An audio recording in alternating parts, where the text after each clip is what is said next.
ഇവരെ അറിയില്ലേ? ഇവരാണ് നമ്മുടെ കൈശോരി നാട്യകലാ തരംഗിലെ വൈറൽ കുട്ടികള്.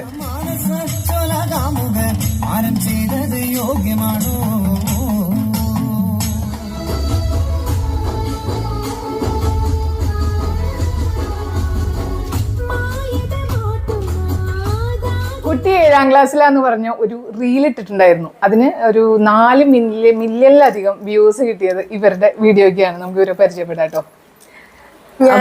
ഞാൻ ദേവി കൃഷ്ണ, ഞാൻ 8th സ്റ്റാൻഡേർഡിലാണ് പഠിക്കുന്നത്. നല്ലോണം പഠിക്കണൊക്കെ ഉണ്ടോ? ഞാൻ 8th സ്റ്റാൻഡേർഡിലാണ് ഞാൻ പഠിക്കുന്നത്. ഞാൻ ഭവൻസിലാണ് പഠിക്കുന്നത്, ഇരിഞ്ഞാലക്കുടയിലെ. ഞങ്ങളെ രണ്ടുപേരും ഭവൻസിലാണ്. കുട്ടി LF-ലാണ് പഠിക്കുന്നത്. എന്റെ പേര് ദേവഗായത്രി സുനിൽ. ഞാൻ 8th സ്റ്റാൻഡേർഡിലാണ് പഠിക്കുന്നത്. ഞാൻ LF-ലാണ്. അപ്പൊ ഈ പഠിത്തത്തിനിടയിൽ നിങ്ങൾക്ക് എപ്പോഴാണ് ഈ പ്രാക്ടീസ് ചെയ്യാനൊക്കെ സമയം കിട്ടണേ?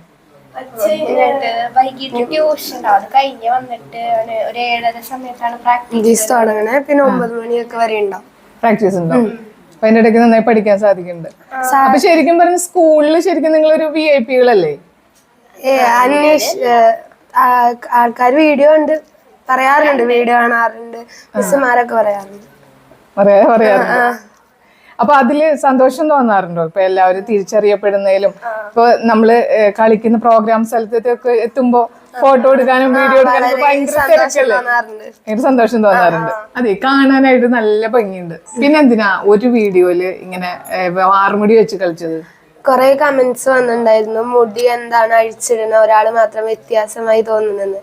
അപ്പോ എന്താ ചേഞ്ച് ആക്കാന്ന് വിചാരിച്ചു ഒന്ന് കെട്ടി നോക്കിയപ്പോ വേറെ കുറെ കമന്റ്സ് വന്നു, മോൾക്ക് മുടി അഴിച്ചിടുന്ന തന്നെയാണ് ഭംഗി. അപ്പൊ ഞാൻ പിന്നെ കെട്ടിയിട്ടില്ല, അഴിച്ചിടാന്ന് തന്നെ വിചാരിച്ചു. അഴിച്ചിടുന്ന തന്നെയാണ് ഭംഗി. അപ്പൊ അങ്ങനെ തന്നെ കളിച്ചാൽ മതി കേട്ടോ. Thank you. നിങ്ങൾക്ക് സോഷ്യൽ മീഡിയയിലെ അക്കൗണ്ടുകളുണ്ട്? അതായത് ഫേസ്ബുക്ക്, ഇൻസ്റ്റാഗ്രാം അങ്ങനെ എന്തെങ്കിലും ഒക്കെ ഉണ്ടോ? ഇല്ല. അപ്പൊ നിങ്ങളൊന്നും കാണാറില്ലേ? അച്ഛനും അമ്മയ്ക്കൊക്കെ അക്കൗണ്ട് ഉണ്ട്. അതിൽ കൂടെ നോക്കിയിട്ടാണ് കമന്റ്സ് ഒക്കെ വായിക്കാറ്. സന്തോഷം ഉണ്ട്. അതെ അല്ലെ? നിങ്ങക്ക് 3 പേർക്കും നല്ല സപ്പോർട്ട് ഉള്ളത് കൊണ്ടാണല്ലോ ഇവിടെ എത്തിയത്. കാരണം അമ്മമാരിൽ കളിക്കുന്നുണ്ടല്ലോ. അച്ഛന്മാരുടെ സപ്പോർട്ടൊക്കെ എങ്ങനെയാണ്? അച്ഛന്മാര് ഭയങ്കര സപ്പോർട്ട് തരാറുണ്ട്. അവരാണ് ഈ ഡാൻസ് പ്രോഗ്രാംസിനൊക്കെ ഞങ്ങളെ കൊണ്ടുപോവാറ്.